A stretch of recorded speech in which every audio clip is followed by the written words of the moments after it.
దానికి piranha liquid అనేది తయారు చేద్దాం. ఆ పిరానా లిక్విడ్ మనం తయారు చేయడానికి మనకు మెయిన్గా 2 ఇంగ్రీడియంట్స్ కావాలి. 2 ఇంగ్రీడియంట్స్ ఏంటంటే అవి యాసిడ్స్. సో ఫస్ట్ వచ్చేసి మనకు sulphonic acid. So sulphonic acid కావాలి. ఫస్ట్ మనకు కావాల్సింది ఇది almost 99% sulphonic acid. So next వచ్చేసి మనకు హైడ్రోజన్ పెరాక్సైడ్ కావాలి 50% ఇది. సో ఇవి 2 మిక్సీ చేసిన తర్వాత దాంట్లో మనము ఆ చికెన్ లెగ్ పీస్ అనేది పెడదాము. చికెన్ లెగ్ పీస్ పెట్టిన తర్వాత ఎలాగ రియాక్షన్ అవుతుంది ఆ పిరానా లిక్విడ్లో అనేది ఈ వీడియోలో తెలుసుకుందాం. సో ఫ్రెండ్, ఈ వీడియోని ఎండ్ వరకు చూడండి.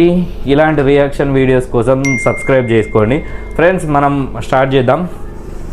ఫ్రెండ్స్, మన దగ్గర ఒక 200 ml 250 ml బీకర్ ఉంది. సో 250 ml బీకర్లో ఫస్ట్ సల్ఫోనిక్ యాసిడ్ పోసుకుందాం. మీరు ఇంట్లో మాత్రం ఇది